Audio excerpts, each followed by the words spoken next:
What formidable opponents will Loki face for his Disney Plus series? Ever since Marvel's Hall H panel at San Diego Comic-Con, we've been getting more and more snippets and details about Marvel's upcoming slate of Disney Plus shows. And considering how vast the streaming offerings will be, it seems that Kevin Feige and company have burdened hungry fans with glorious purpose to sign up for Disney Plus.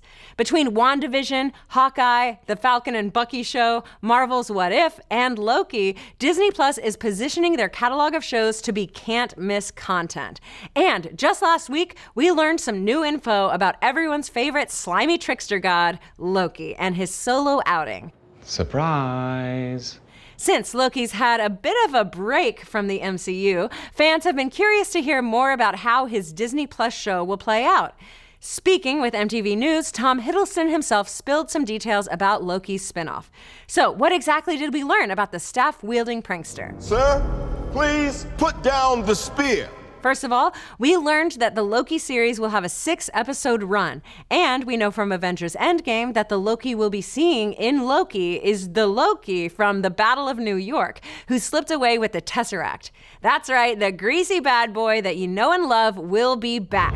Your savior is here! Get that silly redemption arc out of here. However, the most interesting nugget we got from Hiddlesticks was in regards to who Loki might be squaring off against in the show. You have his specific gifts, his intelligence, his treachery, his mischief, his magic, and then seeing him come up against more formidable opponents, the like of which he has never seen or known. Formidable opponents, you say? Do go on, Tom. We have a few questions for you. Hey, where are you going? So, let's break down what exactly formidable opponents might mean and who they could be in the Loki series. Now, Marvel has a few different options for Loki's formidable opponents, and we know the show will need an antagonist of some kind. And who better than some fellow Asgardians? First up, Enchantress. Enchantress is a magic-wielding Asgardian who is often teaming up with the god of mischief and Scourge the Executioner, but always has a bit of a crush on Thor. Hey, we've all been there. Enchantress's other powers include manipulation and deception. The other possible Asgardian we might see Loki face is Angela, Asgard's assassin. Angie is fairly new to the Marvel comics, but is already making waves being a fierce warrior and daughter of Odin herself. More sibling rivalry is always a good thing in the MCU. Just look at how well received Cate Blanchett's Hela was in Thor Ragnarok. Moving on to some other potential gods, we could also see the inclusion of other Marvel mythologies breaking into the Loki series, namely the Greek heroes, Hercules or Ares. Both of these gods are well established in the comics and have both been Avengers at one point or another in the books. And as you can imagine, Hercules is the more heroic god and would likely seek to end Loki's fun. But much like Loki himself, Ares likes to be on both sides of the fight between good and evil, so he could prove to be an ally or a foe of Loki's depending on the scenario. Another hero team-up Loki could wind up facing off against is Hank Pym and Janet Van Dyne, aka the original Ant-Man and the Wasp. We've heard previously that Loki will do a bit of time traveling thanks to the newly retconned abilities of the Space Stone, and we've seen from concept art that Loki will be popping up in the 1970s at some point, which is right around when Hank and Janet were at the peak of their micro-research.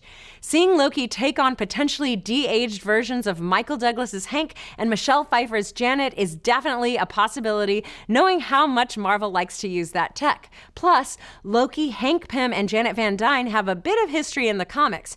In the first Avengers issue back in 1963, Loki's evil scheming leads to the creation of the Avengers and ends with Ant-Man trapping Loki in a lead-lined tank, which prompts the Wasp to suggest the superhero team call themselves the Avengers. So, there is precedent for these characters to interact from the comics. An ant has no quarrel with a boot. Last but not least, Loki could possibly come to blows with the Wrecking Crew. If you don't want to pull out your long boxes, the Wrecking Crew are a group of villains who are a constant thorn in both Thor and the Avengers' sides. The roster of the Wrecking Crew consists of Bulldozer, Piledriver, Thunderball, and the Wrecker. Each member uses different abilities granted from Asgardian magic to, well, wreck. anything and everything that gets into their way. Seeing the crew in the Loki series has additional potential because the Wrecker wields an Asgardian crowbar, which was gifted to him because he was mistaken for Loki at one time. Plus, the crew's costumes would definitely fit into the previously mentioned 1970s aesthetic. Of course, this is all just speculation for now. Marvel could even choose to create some totally original opponents for Loki to fight. I'm listening. Whatever option they choose, it is exciting that we'll get to see more of Loki's misadventures very, very soon. But what do you folks think? What hero or villain would you like to see Loki battle in the series? Which Disney Plus show are you most excited to see? And do you prefer bad Loki or good Loki? What are we talking about? Every Loki is great Loki. This will be such fun. Let's discuss. Thanks for watching. If you like what you saw, why not give us a like and subscribe? If you want to get notified every time we go live with a show or drop a new video, feel free to mash that little bell so you can be up to date on all the latest theories, news, and rumors in the pop culture world.